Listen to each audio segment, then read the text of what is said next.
katropay, alas 5 na, alas swerte na! Hello mga katropay! Ako si Karina Bautista, ang inyong special agent at oras na naman para mag-imbestiga at manalo ng pabuya. Kaya tulungan nyo kaming magsiyasat and maki-hashtag tamang hinala sa Paina para makita namin ang mga nauhuli ninyo. Kahapon nga po, isang bagong kaso ang nabuksan at kasama pa rin kayo sa pagsisiyasat mga katropay.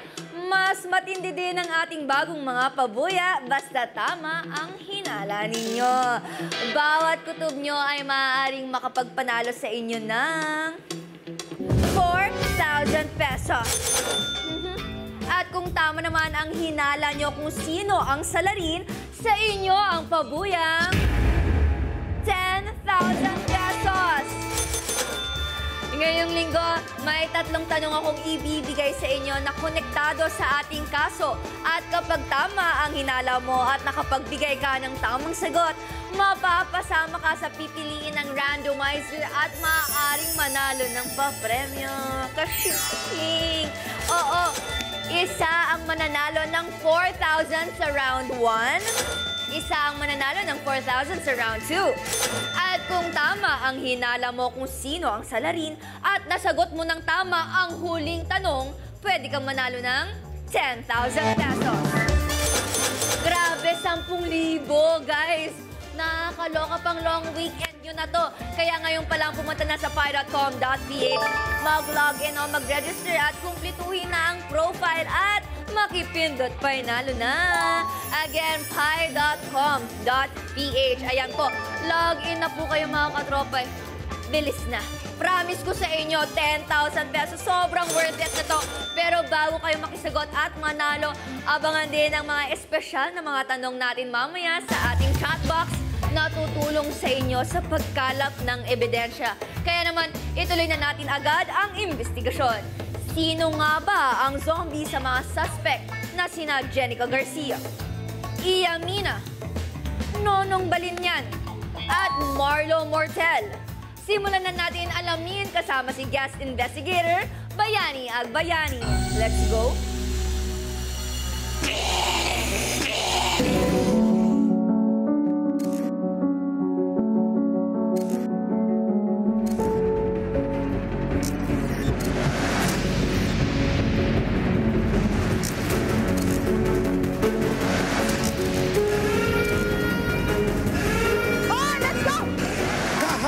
Isang karumal-dumay na krimen ang inimbestigahan.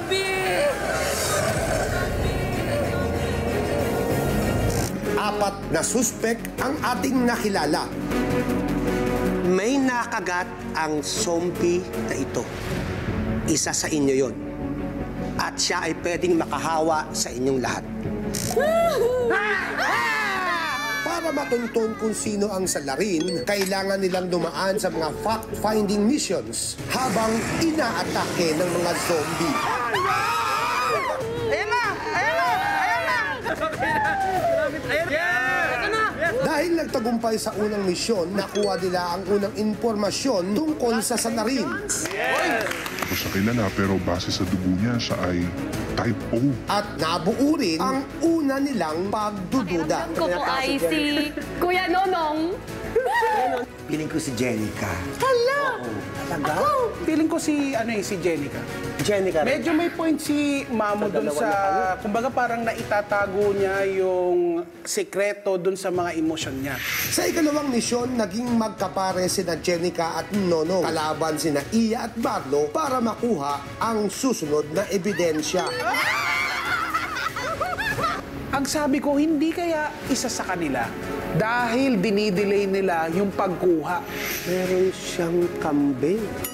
Hindi, gout yung gout. Gout, gout yan. Ito kuya, oh. Gout? Ngayong gabi, sino ang matatakot sa zombie? Sayaw, Iya. Sayaw, Jenica. Punta na kayo sa sino. Kasali pa rin kayo sa kababalaghan at nakakapanindig na balahibong pag-iimbestiga, mga katropay. Samahan ng ating special agent na si Karina Bautista dahil ang may tamang hinala, may chance pa rin mabigyan ng pabuya. Dalawa ang mananalo ng tig 4,000 pesos at tumutok hanggang sa dulo ng investigasyon dahil 10,000 pesos na pabuya sa makapagtuturo sa salarin.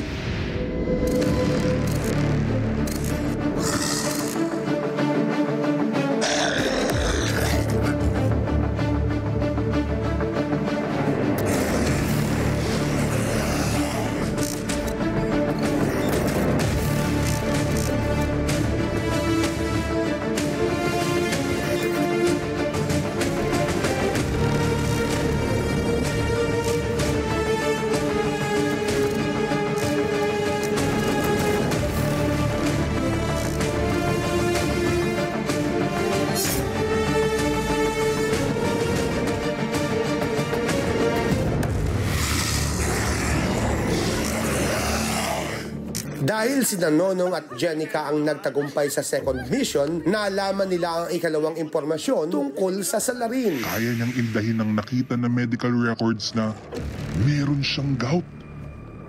I-share ba natin? Ako okay sa akin. Na-share? Opo. Bakit? Kasi ano po, 3:1 naman po. Ha? 3:1. 3:1? Kumbaga, 3 ang inosente, 1 ang hindi. So Magandang katira mo na yun, parang sa akin, okay lang naman po. Kasi kuya, parang na-anxiety na rin ako kakaisip. Parang may kasama ako mag-isip pa. Team player kasi ako kuya. Parang pag Ikaw? sasarilinin ko lang yung information, parang Alam mo si Nonong, kahit kailan di nagkaroon ng anxiety. Alam mo bakit? Bakit po? Spell anxiety. Pwede bang huwag na lang? Ikaw, gusto mo ba ma-share? Ako gusto ko sanang ikip namin muna. Uy, magandang ano to sabihin sa'yo ko, bakit ayos pili Kuya Nonong? So naisip ko ba kasi Kuya Nonong may gout?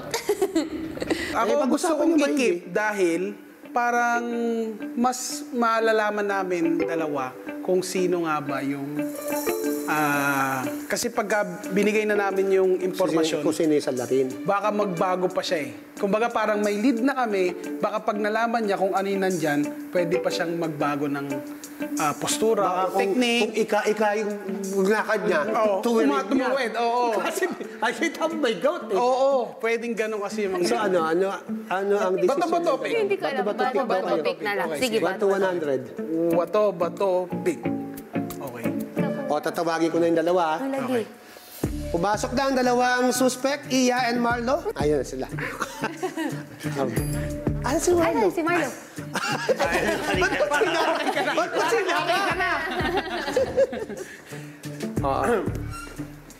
Ano nangyari? Ba't ang hindi nyo na-accomplish yung fact-finding mission number 2 natin? Na-enjoy namin yung time. Feeling namin ganun kahaba. Masyado kami nag-focus na i-stabilize yung panungkit namin. Hindi namin naisip na pwede Ang naman palang... inisip nyo, yung time element, hindi nyo inisip na may kalaban tayo. Kasi nagkakatitigan na silang dalawa eh. Pero itong good news. Nag-usap yung dalawang pares, si Jenica at saka si Nonong, yung nakuha nilang evidence number 2 ay isi-share nila sa inyo. Right naman. Okay lang ba yung side niya? Yes, of course. Jenica, Nonong, sabihin nyo na kung anong nakuha mo yung ebidensya. May gout! Oo, may gout ako. Pero hindi ako yung inosente ako eh. Sino nga ba sa kanila ang may gout? Si Mamu Iya ba o si Marlo? Papunta talaga sa akin yung mga clue.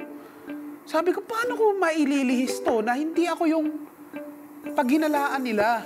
May gout. So, type O, tas may gout. Pero syempre, kanina, walang nagsabi may gout ako, ganun. So, syempre, iba-ibang sakit. Tapos, yun, type O, di naman natin talaga malalaman. Pero may gout, you guys.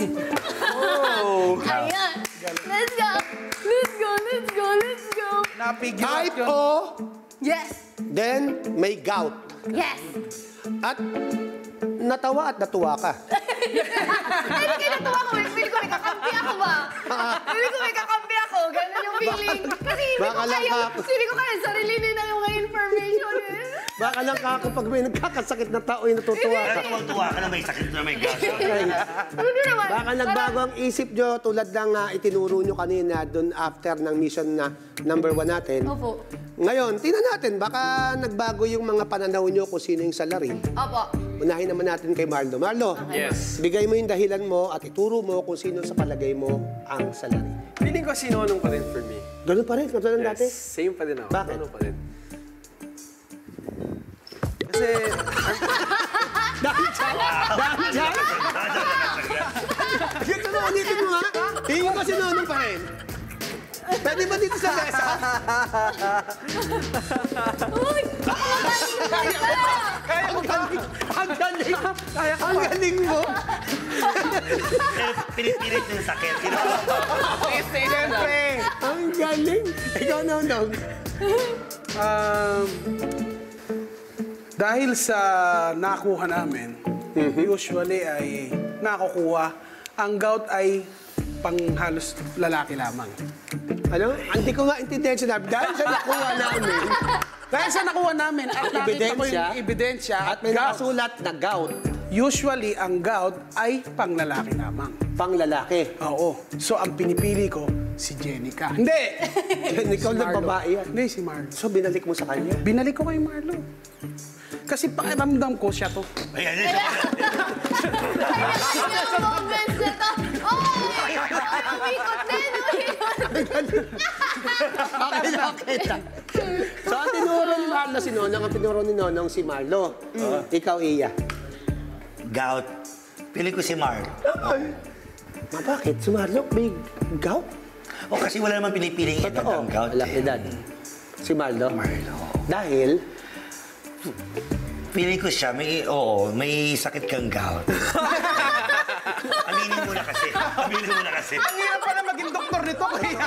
Hindi siya lalapit. Andiyan lang. May gout ka. Dok, ano po sakit ko? May gout ka. Agad. Bakit? Feeling ko. May gout ka. Ganon. sa isip-isip ko, sige ako pag hinalaan nyo akin yung prize.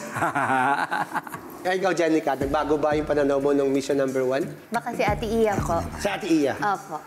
Ayan. Binibase ko lang po sa age naman po. Sa age. Kasi gout, di ba? Ay, pero wala nga, tama si Iya, Oo, wala. wala. Edad ang gout, ha? Wala. Napagturo na kayo, nagbago na yung desisyon mo. Opo. Hindi pa dyan natatapos ang ating mission dahil meron pa tayong fact-finding mission number 3. Panoorin natin. Ako, lumayo-layo na kayo sa kanya. Dahil kung hindi nyo makuha yung lunas sa pagiging zombie, naku, baka bigla kayong kagatin. Para sure kayo kung sino ang iiwasan, makikita nyo ang...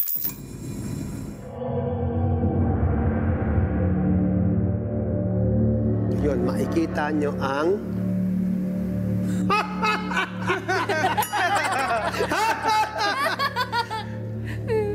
Ay, tuloy ko yun. Makikita nyo yan at malalaman nyo yan kapag nagawa nyo at naging successful kayo sa ating fact-finding mission number 3. Ito ang gagawin nyo. Panoorin natin.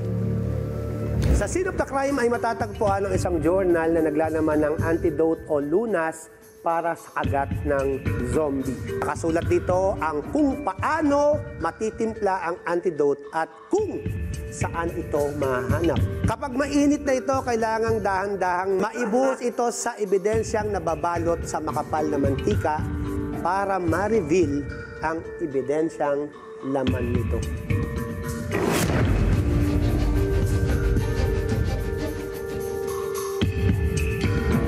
Meron kayong 10 minuto at 10 mga daliri. Hindi, pinapaalala ko lang. Tinong nga! Tinak ko. Ayan, makikita mo dyan kung sino may gout eh. Kung ready na kayo, sayaw na nang. Sayaw, Mortel? Sayaw, Iya. Sayaw, Jenica? Punta na kayo sa Scene of the Crime. Nanong, yataw mo. Eto na yung lead para sa mga kutob ko, para sa mga to.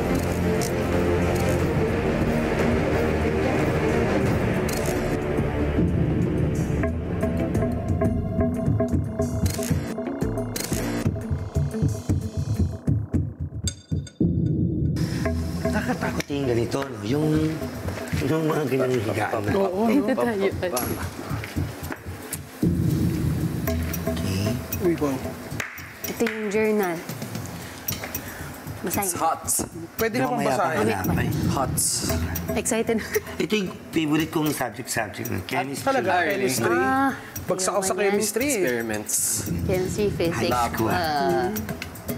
Hirap niyan. Lumang curriculum third year high school yun. Oo. Umabot pa ako Kabisado mo doon. yung ano, table of, ay ano? Elements. Table. Ano bang tawag doon? Table of elements? Elements. So, mga silver, Potassium. magnesium. Nice. Ano ang symbol ng silver? Ano? 925.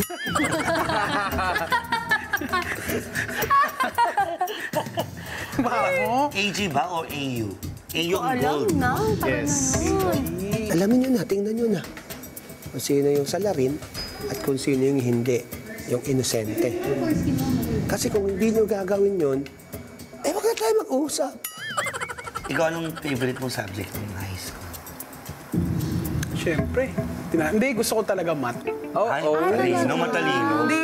Hindi magaling, pero mas, kumbaga parang gusto ko yung nag-solve ng problem eh. It's problem solving. Mas gusto kong Anong course kinuha mo, kuya? nursing.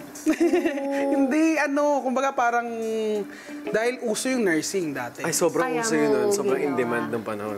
Yan dapat course ko yung ayaw ni mama. Nursing. Nursing. Ikaw? Favorite subject? Yeah. Siguro English. And math. Yun talaga trip. Ikaw? Recess. Perfect. Sarap kumain, no? Pares kaming course. Siya na talaga yung pinagmamastan ko. Yung evidence, hindi masyado sa akin yan. Ganyan na ba? Eto na! Basahin natin Eto na yung isa-isa. sign. Yan. Ayan, Ako muna. first step. Step Step 1, hanapin ang chemical 1 sa bagay na kwadrado at may gulong. Okay. Kwadrado na may gulo. Na may gulong. Kwadrado. Ayan. Yan, may gulong. Yan. Yan. Kwadrado. Baka Chemical 1. Ito ba? kwadrado Na may gulo. Chemical 1? Di ba to chemical? May gulong ba to? Ito, may gulong. Ay, hindi, wala itong gulong. Umiikot ako, napansin ko na medyo yung ibang kasama ko, talagang may delay. Nakita ko yung delay ni Marlo, nakita ko din yung delay ni Mamu Iya. Tapos si Jenica, nawala na talaga totally. Yung parang hindi ko na siya masyadong pinakikiramdaman. Yung dalawa yung pinakikiramdaman ko, medyo mabagal silang maglakad, medyo mabagal din silang mag-react. So, talagang nagpapatibay talaga na isa sa kanila ang pwedeng suspect. Uy! Sali ko. Ito na kaya? Baka ito na. Step 2, hanapin ang chemical number 2 sa kulay blue. So, ito. Ay, hindi kaya. Ito yun. Kulay blue. May nakalagay bang chemical Dito kanina number? meron. May number ba yan? Wala isang number. Kulay blue. So, lahat ng Siyempre, tinitingnan ko din yung mga kilos nila kasi iba nakatayo lang. Ako din nahirapang maghanap. Lahat ng color blue. Hindi kaya ito na yun? feeling ko yan ang chemical 2. Oo, baka. Yung Baka number yan 1 ang ang hindi pa chemical. natin nahanap kung Oo, gano'n. basta lagay natin dyan. May gulong. So, kung saan sila tumingin, dun ako titingin. Pero yung mangunguna ako na, check ko nga dito. No. Hindi para talagang habulin ako ng zombie. Kwadrado na may gulong. Kwadrado. Meron dyan. Baka ito na yun. Baka ito na yun.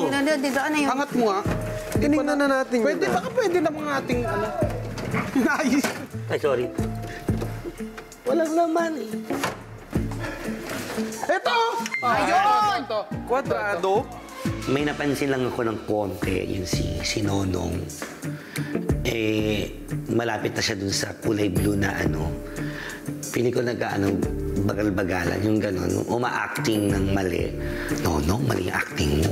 Huli ka na. Oh, ito na yung chemical 1. O, 3 na tayo, 3 na tayo. Hindi, saglit lang. Saglit lang. Kuya! Step 3, ang chemical 3 ay nasa box sa may lock. Ang code ay nasa katawan ng mga zombie.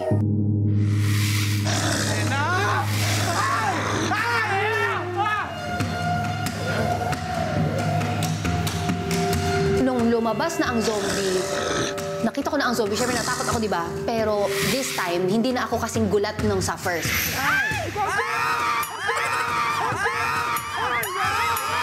Kasi alam ko na may zombie dito sa tamang hinala.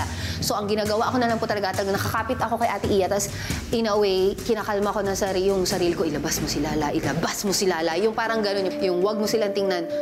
Ayun na! Hindi, zero, Ayun, ano yan? Zero to! Ano yan nasa kamay? Tsaka, 12 yata yan, 21? zero to! Ano yung 15? Zero! 21? To! Hindi ako makahelp kasi dahil nakayakap sa kasi Jen. So, kailangan ko din siyang alalayan kasi naramdaman ko naman takot na takot din naman si Jenica. Kaya ayun na lang, sinisilip-silip ko na lang yung mga numbers. Ang hirap pasahin kasi malikot sila eh. Kaya inayaan ko na lang yung dalawa. So, feeling ko naman, di na lang ako paghihinalaan kasi nasa akin si Jenica. So, Zero! 21-0. baka naman 21. 21 yata. Yan ang mahirap dyan. Ginagawa nila yung mission number 3 nila. At the same time, may nanggugulong mga zombies.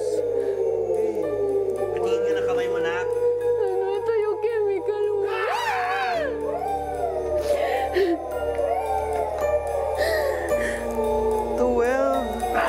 Hoy! 10 ba? 10?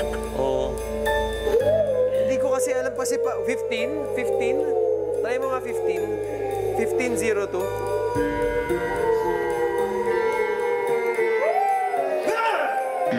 Ang code nasa katawan ng mga zombie. Zero to ba yung isa? Oo, 0-2. So, kung hindi 15-0-2, 0-15, right? Hindi ko mabasa ito kasi. Oo. Hawakan mo na yung kamay. Magbasa ka. Bukas na. Maging busy ka. Ha? Isa pang hinala ko kay Marlo kasi noong inaayos ko yung padlock, medyo ginugulo niya ako sa numbers eh. Hanggang sa nung siya yung gumawa, aba, bigla niyang alam agad yung combination. Kumbaga parang mas nagkaroon ako ng lead kay Marlo. Eto na! Yan na. Okay, very good. Okay. Step 4. Kunin ang laman ng cooler at ilagay sa tray bago Ito. buhusan ng chemical. Kunin ang laman ng cooler. Yan. Ito. Ay! Ilalagay dito. Lahat. Yung pili ko yung nasa taas lang. Yung nasa taas lang. Sige, kunin mo na. No. Go. Hindi makuha? Teka. Ay, may ano? May bawa ng gloves. Puti nandito pa yung gloves. Galing yan. Buti nandito pa yung Talaga gloves. ba? Ginanon to. Nagulat pa nga sila kasi meron akong gloves. Hindi nila alam, lagi akong handa. Boy Scout to. Halika, babasahan ko kayo ng bedtime stories. Ito na mismo ba yun? Baka yan. Baka yung isang buo na yan. Kunin ang laman ng cooler at ilagay sa tray bago buhusan ng chemical. Laman ng cooler at ilagay sa tray. Ito yung mga chemicals. Yan. Doon. Ito yung mga chemicals. Yan. Kunin ang laman ng cooler at ilagay sa tray. Bago buhusan ng chemical. Okay. So, buhusan na natin. Okay, let's do it. Shoot. Okay. Tina lang.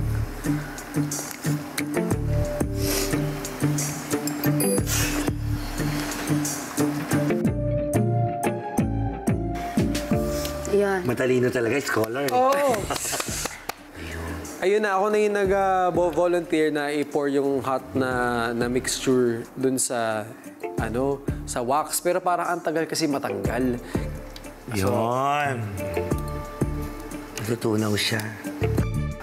5 minutes namin tutunawin yan. May step 5 pa ba? Wala na. Wala na ito. Last step na ito.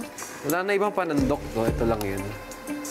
Parang... So, ako talaga ang tagasalin simula. Ako kanina. naman. Ikaw naman. Para kasi kangawit ka na kanina eh. Talaga? Naawan ako sa kanya. Naisip ko, yun yung gawin kong business. Yun, nakalimutan ko na yung zombie. Step 5. Ayun, meron ano sa loob. Tikman ng sabaw. Ha? Sinonong ba? Ano to, mansanas? Meron sa loob, oh. Parang apple. Ayaw, kailangan talaga buhusan talaga. Mansanas nga. Kailangan matunaw talaga. Hala, may naisip ako. Bakit?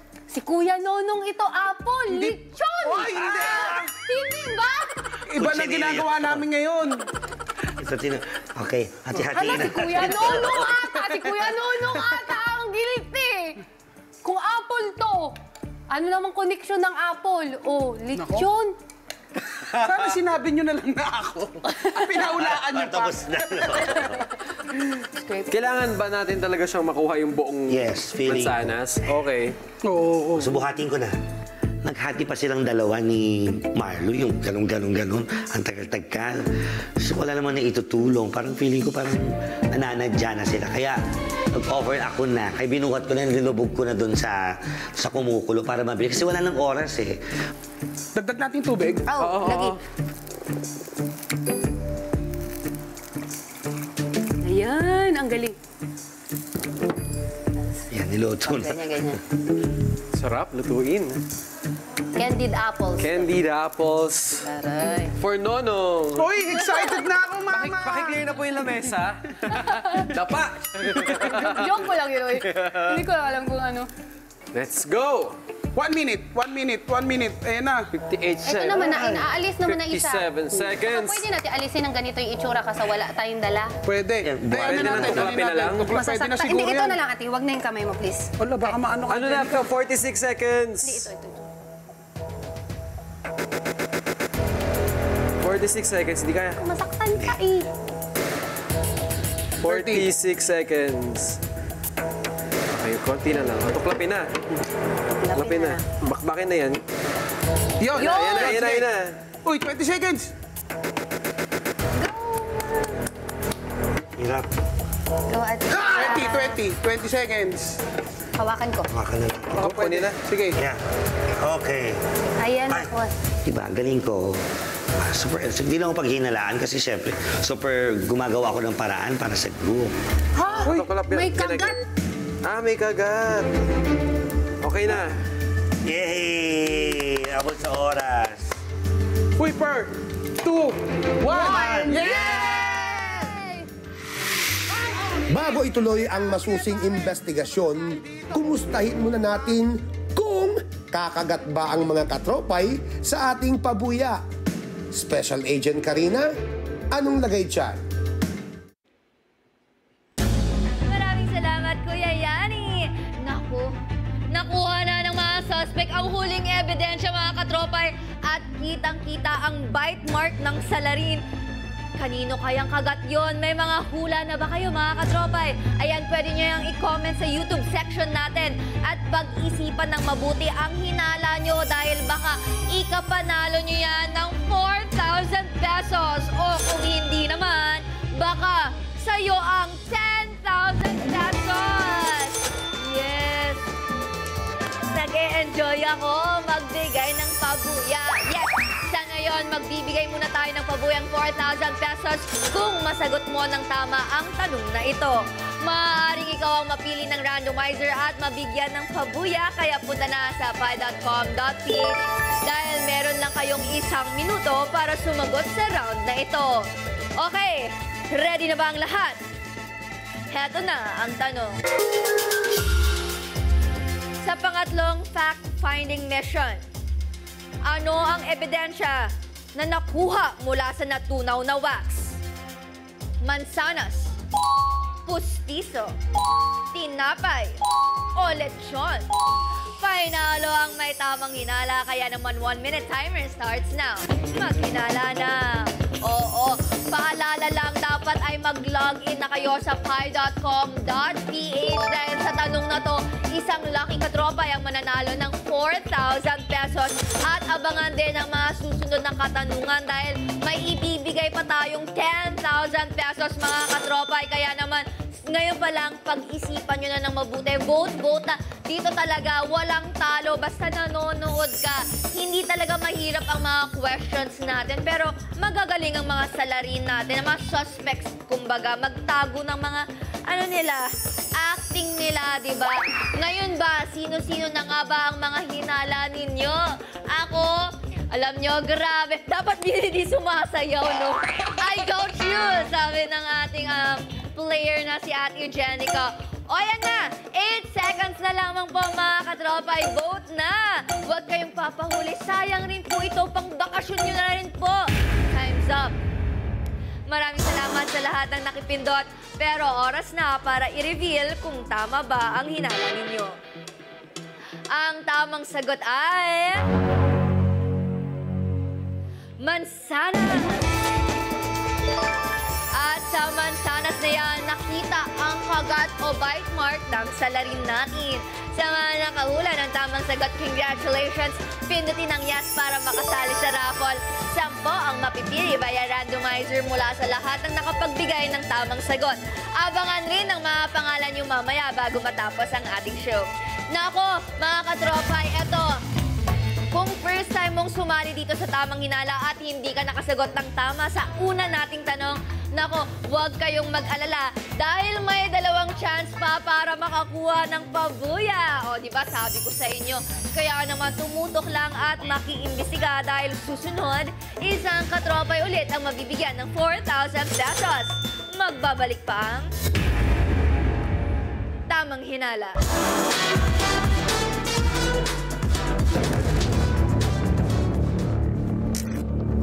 Curtain.